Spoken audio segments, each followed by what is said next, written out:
Hey everybody, how's it going? It's the Daily Shooter, and it's time for my full review of the Sig P320 AXG Scorpion. This is the first pistol out of Sigs Custom Works, and this is the P320 with the all-aluminum frame. So let's get to it.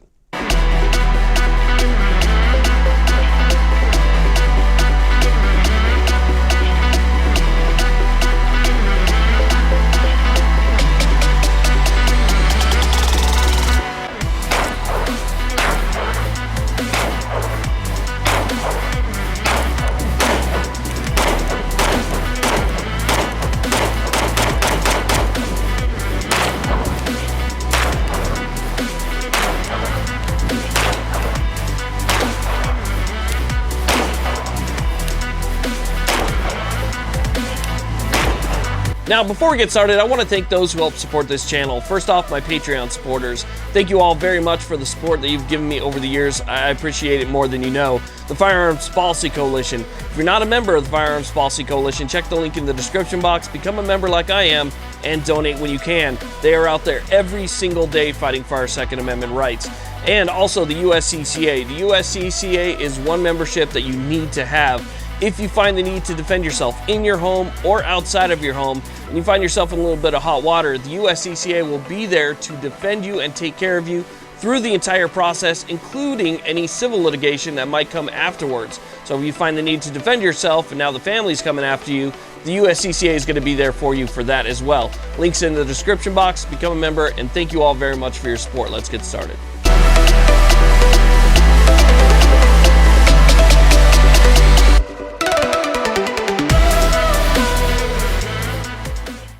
Okay, so the Sig Sauer P320 AXG Scorpion. This is one pistol that I was really excited to review. I went over to my local FFL, which is Spartan Arms here in Las Vegas, Nevada. They had two, and I was lucky enough to be able to purchase one of them. Now, this is not an inexpensive pistol.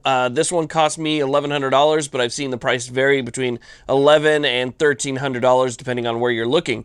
So at that price point, you expect something really nice. I brought it home. I did a full unboxing, posted a video about that. I'll put a link to that video down below, where I went into complete detail about the weight, the finish, all the different specs and stuff like that. And we'll talk about some more of that stuff today, but this is going to be my full review, what I actually thought about it now that I've had a chance to use it and put about 700 rounds through it. Not typically as much as I would like to do for a review, but ammunition is getting a little bit harder to find, obviously, so I kind of had to cut that down to 700 rounds. Regardless, my full opinion is in, and I can talk to you guys a little bit more about it. So let's get to the full review, put this thing on the table, we'll talk about it a little bit more. Okay, so let me go ahead and just start off and get it out of the way. I really enjoyed shooting this pistol. I know 700 rounds isn't a ton, but out of those 700 rounds, I didn't have a single malfunction, not a single issue, nothing with the magazines. It just shot well, and it was really accurate. Now, accuracy with a pistol really depends on your skill level. I'm not the best shooter in the world, but, I can hit my target most times. So I enjoyed it, and it hit where I wanted it to hit. So it was a great pistol to shoot. So one of the claims to fame for the AXG Scorpion is going to be that AXG in its name, which stands for Aluminum X Grip. This has an all-aluminum frame versus a standard 320, which has a polymer frame, and there's some benefits to that. One of the benefits is the fact that now we can actually have interchangeable grip panels. So we have these grip panels on here right now, which are very, very nice. They have a great texturing to them. They're G10, and it really does help with that grip. So on a standard 320 that's polymer, the grip on the 320s isn't the best, right? It's decent. You can hold on to it, no problem, but it's not the best. Unless you maybe get it stippled or you add some Talon grips, it is what it is. But these, you can interchange these. You can make the grip texture a little bit rougher. You can make the grip texture a little bit lighter. It allows you a little bit more versatility in the type of grip that you want. And I got a really good hold on the grips that came with it.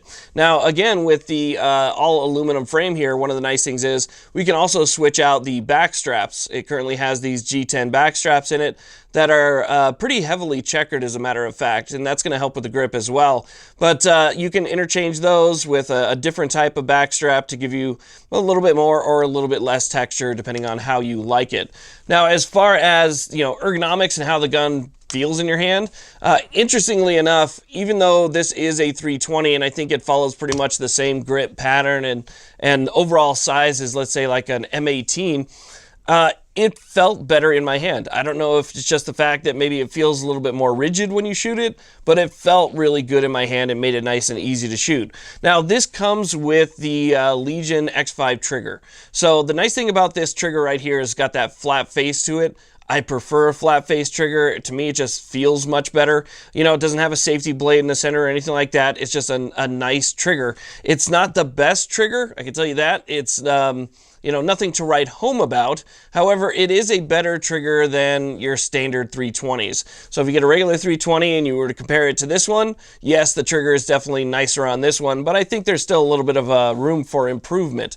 So the other nice thing about this pistol right here is the fact that it is completely Cerakoted top to bottom, which is going to give us a matching slide and frame. So you guys know on the 320s, usually the color of the frame and the color of the slide are going to be different because polymer and Cerakote, they just don't look the same. So it's kind of nice to have that matching uniform look of the Cerakote top to bottom. So again, stainless steel slide, aluminum frame. Now, another claim to fame for this particular pistol is the fact that I think this is the first pistol that Sig released where you could actually add an RMR right out of the box. So unlike a traditional 320 that has a removable plate to add an optic, you can put a Sig optic, and they're good optics, and you can put a Leupold optic, which will kind of match up with the same footprint, but you couldn't put an RMR unless you had something specifically made to mount an RMR to it. This one right here comes out of the box with extra mounting holes in the underneath the slide plate that allow you to direct mount the Trijicon RMR. So I put an RMR that I got here from Optics Planet. This is the one that is has been approved and being used by SOCOM. It's got that little QR code on the top right there.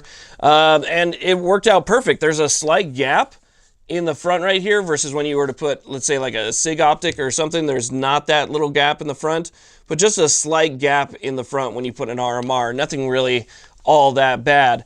Now, another thing about this pistol is it is the first pistol out of Sigs Custom Works division. So that kind of adds a little bit of something to it. I think that's probably going to help, you know, retain the value of the pistol as time goes on, because again, it is the first pistol out of Sigs Custom Works. It has this little mural right here that has Sig's logo and it says Custom Works on it. And as we flip it over, you'll see that, you know, pretty much looks like a 320 from the other side. It does not have a manual safety, which is perfect. I don't like striker fires that have manual safety. Just keep your finger off the trigger. That'll be fine. It is completely ambidextrous. One thing you'll notice different from a standard 320 is the fact that it has a round magazine release, and that's because the magazine can be the magazine release can be switched to both sides. So it has a more traditional round magazine release. It does have an ambidextrous slide release, but this one does stick out just a little bit. And so if you have big hands and your thumb tends to ride, you know, a little bit high up here, you'll notice that the slide's not going to lock back on the last round. Just a little bit of pressure on this thing is going to hold that thing down, but it is available on both sides. And just like a standard 320, it still has an interchangeable module on the inside for your fire control system. So you're going to see the serial number through this little window right here, just like on a standard 320. It's just cut out into the aluminum, so you can see the serial number there, and you can go ahead and you could change out the trigger packs and do all the same internal swaps if you want. And you can go ahead and take this frame and, you know, put a polymer frame on there if you really wanted to. I'm not sure why, but you could. So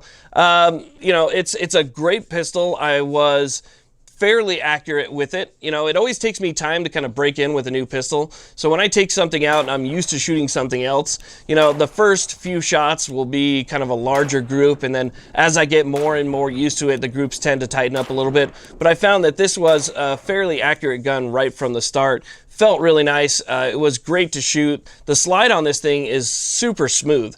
I mean, really smooth. It feels like this thing's riding on glass. So we're going to go ahead and take this slide off here in just a second. Now, I should mention, when you buy this pistol, you do get 3 magazines. They have 2 different capacities. If you live in a free state, then you get 3 17-round magazines. If you live in a not-so-free state, you get 3 10-round magazines.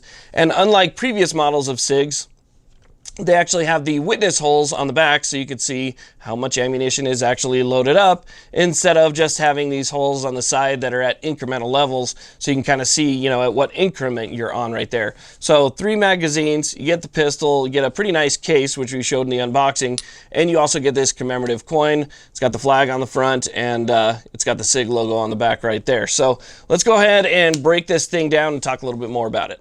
Okay, so let's go and take a quick look inside this thing. Now, I know people have a lot of questions about the rail on the frame because it's an aluminum frame, and so is it going to ride on a full-length rail, or is it going to be similar to the polymer frame model? Well, I can tell you right now, it definitely doesn't ride on a full-length rail. As a matter of fact, the portions that actually make contact with the slide, the rails themselves, are going to be very small. So we have a small rail section in the front right here and a small rail section in the back, and that is pretty much it. So it just rides on those two small sections, no full-length rail or anything else like that. You can see pretty much a standard 320 module on the inside right there. On the slide itself, we have the dual capture recoil spring, and then obviously your barrel, standard internal components, and so forth. So on the inside, it doesn't really look like anything fancy other than the fact that this thing is fully Cerakoted inside and out. I thought that was pretty cool as well. It's not like, you know, it starts to fade or, you know, they didn't pay close attention to the Cerakote on the inside. This thing is Cerakoted all the way through, which I thought was pretty nice. Now, I want to show you guys something else I thought was pretty cool, and I noticed this after using it and changing out magazines. The grip panels on this frame right here are actually beveled at an angle so that you end up with almost like an aftermarket grip insert. So basically, it's beveled over here, and then what they did is they went ahead and put some cuts that have some angles to it that are going to help guide those magazines in. So unlike a standard or traditional grip that's just going to be kind of squared off to the frame, this one right here is beveled in and out just to give you a little bit more forgiveness, you know, when you're loading in those magazines. So I thought that was a nice little touch. Now, from my understanding, this is a limited run pistol. It's not that they're making a limited number of them. It's just that they're going to be making them for a limited time and then they're going to cut it off. So if they get 5,000, 10,000, 15,000 orders in the next few months as these things are in production, they're going to go ahead and they're going to fulfill all of those orders. But after that time period has ended, they're not going to make any more of these. So it's kind of like there's a limited window in which you're going to be able to purchase these new. And after that, you're going to have to go to the aftermarket in order to pick one up. Now, there's a couple things about this that I didn't find perfect. You know, it's just me being nitpicky. It's not like there's anything wrong with the pistol. If you take a look at the solid facts of this pistol, it is comfortable, it's ergonomic, it's accurate, it seems to be 100% reliable, at least so far, and I don't see any problems coming down the line in the future. Everything else about this, other than the fact that it's aluminum, has pretty much been tried and true and tested now for years. So I don't foresee any issues, but if I was to get nitpicky, if I'm going to pay $1,100, $1,200, $1,300 for a pistol, and it's a pistol that kind of falls into that tactical market because it has that red dot sight and everything else, and a barrel length that's not quite long enough to be used in competition, I think that it would have been nice had they shipped these with a threaded barrel. It doesn't take that much extra in order to throw a threaded barrel on here. The cost for Sig isn't that much more to throw a threaded barrel in there, so I'd like to see a threaded barrel. Also, for companies that are making slides, a lot of them now are going to be making them at the factory. You don't have to get it aftermarket cut or buy an aftermarket slide for an optic cut. If you're going to make an optics cut and you're going to put sights on it, make the sight suppressor height so that I could co-witness them and I don't have to go and spend another $150 on sights. You know, that's one of those things. It's like I already spent, you know, over $1,000 on this pistol. You know, you got another $600 in an optic on there, and then now I have to go and I have to switch out the sights, which is a pain in the ass on its own. These are nice sights. I did most of my shooting without the red dot on it, and the sights are fantastic. It's got a really bright green face on the front sight post. They're tritium night sights, so we have that bright green on the back, on the front right there. They're blacked out in the rear with 2 tritium inserts in there. So they're nice sights. It's got a nice U-notch on it, but when you throw a red dot on it, they are completely useless.